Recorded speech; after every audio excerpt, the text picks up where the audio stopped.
Dans la vidéo précédente, on a eu l'occasion d'installer et de configurer Android Studio de façon à pouvoir par la suite donc créer notre projet.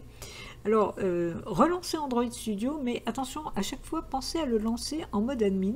Ça vous évitera quelques surprises par la suite. Donc, si vous le lancez et que vous n'avez pas créé de projet, ou en tout cas qu'aucun projet n'est ouvert, vous tombez à nouveau sur cette fenêtre qu'on avait déjà vue quand on avait fait la configuration du SDK Manager.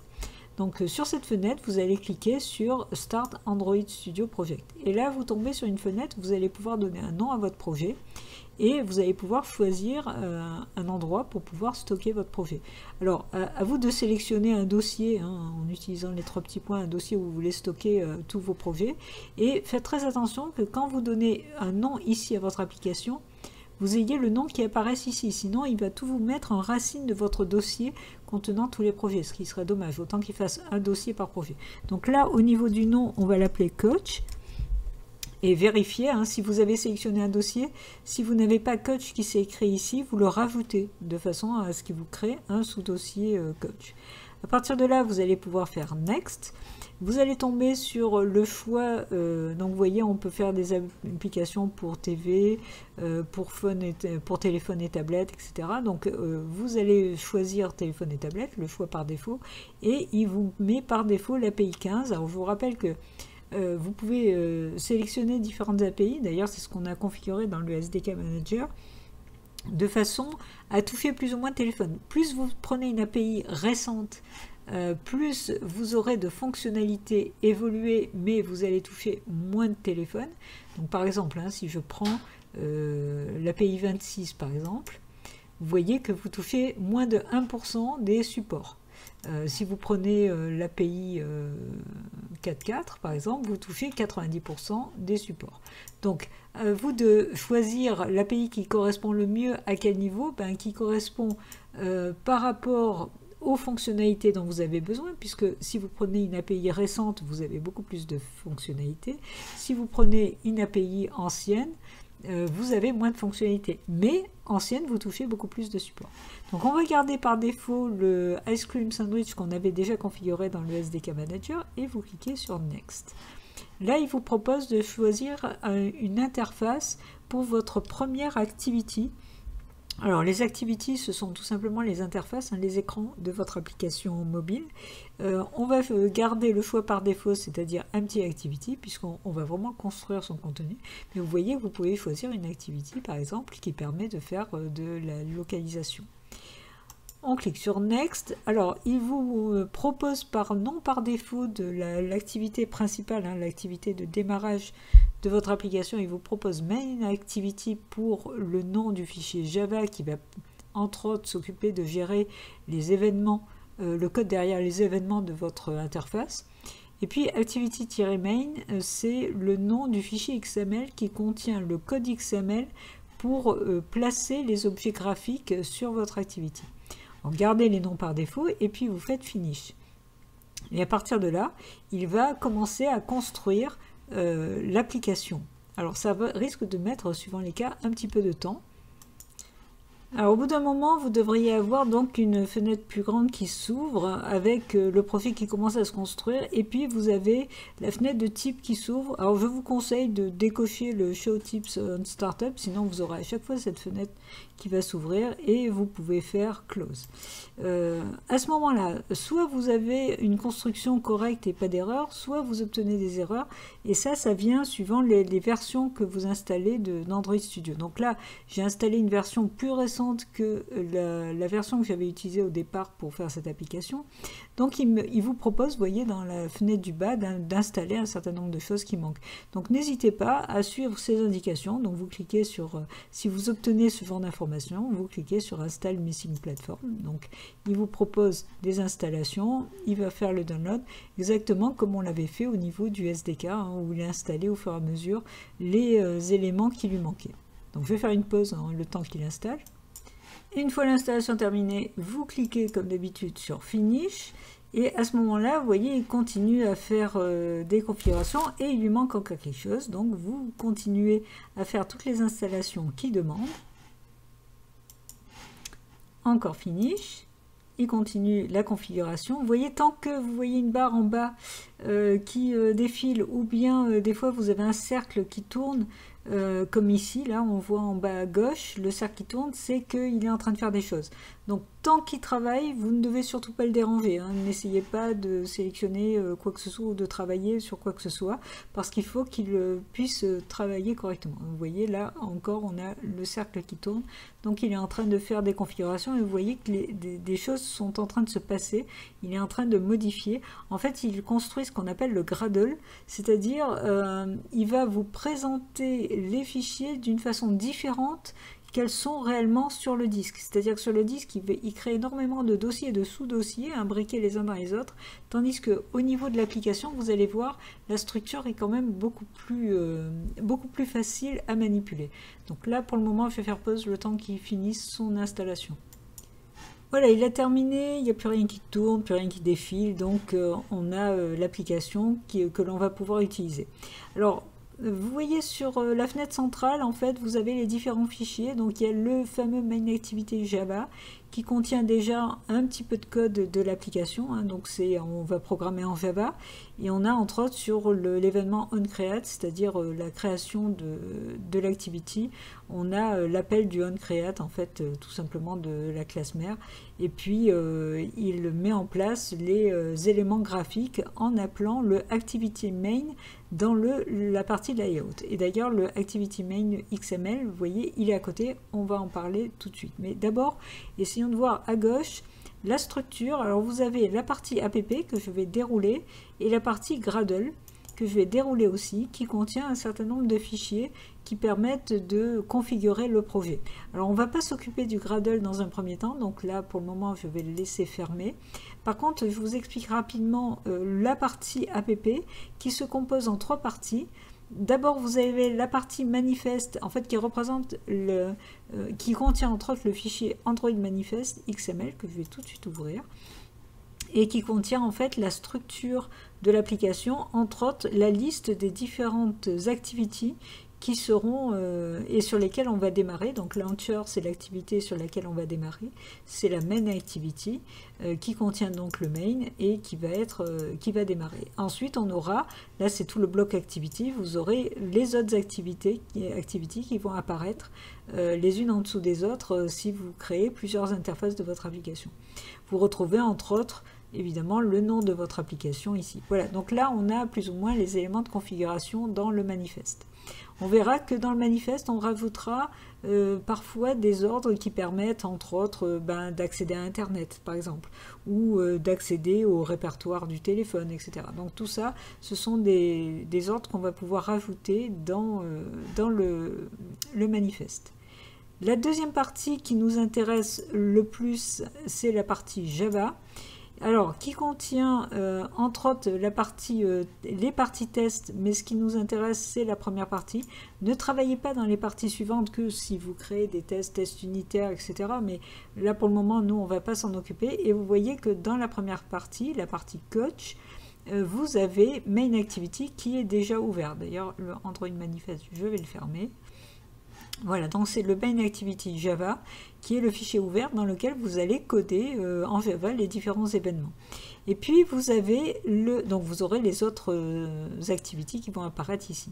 Et puis vous avez le reste qui contient en fait tout ce qui est ressources accessibles par le projet. Donc vous avez entre autres les drawables, donc les images qui vont être utilisées. Vous avez les layouts qui représentent en fait les interfaces, hein, les activities. Donc, entre autres, le Activity Main XML, là, qui est déjà ouvert. Et puis, vous avez les valeurs, donc entre autres, les valeurs les chaînes de texte qui sont utilisées, etc. D'ailleurs, juste pour le plaisir, on va tout de suite voir le string XML. Donc, pour le moment, il n'y a que le appname, en fait, qui contient... ce sont des constantes de texte, hein, tout simplement. Hein. Donc, le nom de la constante, c'est appname, et son contenu, c'est coach.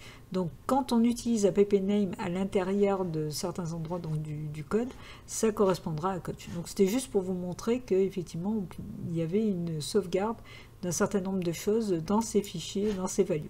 Alors, j'ai cliqué sur Activity Main. Alors, pourquoi? Pour vous montrer à quoi ressemble en fait c'est une interface au niveau donc d'une application mobile. Alors comme je suis dans une résolution assez basse pour que vous puissiez voir, c'est vrai que là les fenêtres sont un peu petites. On va essayer voilà, d'agrandir, de diminuer un petit peu de ce côté. Voilà, pour que ce soit quand même plus visible.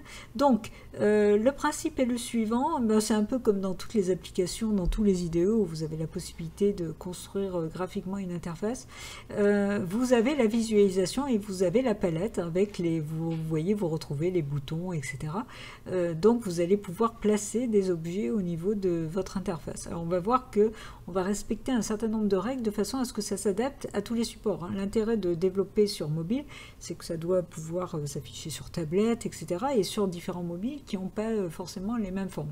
Par contre, quand on fera les tests, on testera sur un type de mobile précis, mais vous pourrez ensuite tester, si vous avez un mobile Android ou une tablette Android, vous pourrez tester aussi directement, on verra comment le faire directement sur votre support. Donc là, vous avez, pourquoi il y en a deux? En fait, vous en avez une qui va permettre de visualiser vraiment le résultat final et une qui permet de voir les positions, les différents objets graphiques et leurs positions. Alors, dans les anciennes versions d'Android Studio, on n'avait que le résultat final. Alors, pourquoi deux? Parce que, en fait, parfois, quand on place un objet graphique, il ne contient rien, une image, par exemple, elle peut très bien ne rien contenir, donc on ne la voit pas dans la partie visualisation finale, mais on voit au moins ses limites, sa taille et sa position au niveau, donc, de la partie droite. Ce que vous remarquez aussi, c'est deux onglets en bas, le design et le texte.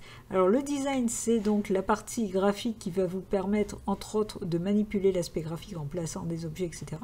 Et si vous cliquez sur l'onglet texte, vous tombez, alors vous avez toujours la visualisation, mais vous tombez sur le code XML, où vous allez entre autres retrouver, alors là vous voyez le text view qui permet en fait d'afficher le Hello World ici, hein, parce que par défaut il va vous mettre un Hello World qu'on va tester d'ailleurs. Donc vous allez avoir les balises XML pour les buttons, les text view, etc. et vous allez pouvoir choisir les positions, etc. Donc à tout moment vous pourrez voir le XML et vous pouvez même, si vous voulez, travailler directement dans le fichier XML. Évidemment, ça reste plus pratique de travailler donc sur le premier onglet, sur la partie design. Alors on va faire tout de suite une petite modification. Là-haut, vous voyez, il y a marqué Nexus 4. C'est l'éditeur de visualisation. Et on va changer le Nexus 4 et on va choisir... alors, si je le retrouve... Hop, on va choisir le Nexus S. Voilà, hein, le deuxième ici. Le 40480x800 HDPI Nexus S, donc vous sélectionnez celui-là. Il a fait une toute petite modification, c'est parce que on va construire l'application pour avoir ensuite la visualisation qui sera plus rapide et plus pratique à faire sur ce type de support. Mais en réalité, vous pouvez très bien choisir à la limite le support qui correspond le mieux à ce que vous voulez au final. Sachant, je vous rappelle qu'on va construire de façon à ce que ça s'adapte évidemment à toutes sortes de supports. Il est temps maintenant que l'on configure ce qu'on appelle l'AVD Manager. Alors c'est tout simplement l'émulateur qui va permettre de voir sur l'ordinateur le résultat de votre application. Alors regardez où je mets la souris, c'est là-haut, vous voyez sur cette icône là, AVD Manager, vous cliquez et vous allez avoir donc cette interface qui va s'ouvrir et qui va vous permettre de paramétrer cet affichage. Alors si vous n'avez pas encore d'émulateur généré, vous tombez sur cet écran. Sinon vous allez tomber, on va voir à la fin, sur la liste des émulateurs créés, sachant que vous pouvez en créer plusieurs et du coup faire plusieurs tests. Donc je fais un create d'un nouvel émulateur et là donc vous tombez sur cette interface qui va vous permettre de sélectionner le type d'émulateur que vous voulez. Donc là, vous allez à nouveau sélectionner Nexus S et puis vous faites Next. Et une fois que vous tombez sur cet écran, vous allez sélectionner Other Image. Et à partir de là, vous allez chercher alors l'API Level 16 de Jelly Bean. Donc, et vous allez prendre celui-ci, hein, le AMEABI-7V7A qu'on avait déjà configuré. Donc vous prenez celui-ci et vous cliquez sur Download. Donc là, il va vous proposer à nouveau de downloader, donc il va mettre plus ou moins de temps pour pouvoir installer correctement cette API. Arrivé à la fin de l'installation, vous cliquez sur Finish. Alors cette fois-ci, vous voyez, la ligne apparaît, il n'y a plus le download, c'est qu'il a effectivement... alors attendez, non, je ne suis pas au bon endroit, il est ici, voilà. Donc le Jelly Bean que l'on a sélectionné, il n'y a plus le download puisqu'il a été downloadé correctement. Il est possible comme moi que vous ayez des petites recommandations là en rouge, vous inquiétez pas, c'est pas très grave.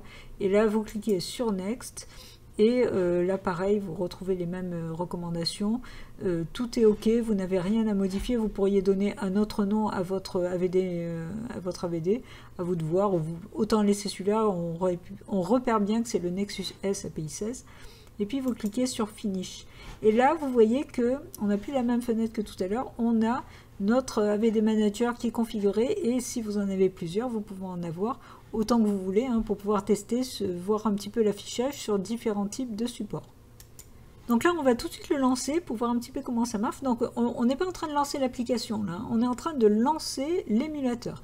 Donc on clique sur le démarrage de l'émulateur et à partir de là, vous allez avoir un émulateur qui démarre. Je l'affiche sur cet écran, voilà.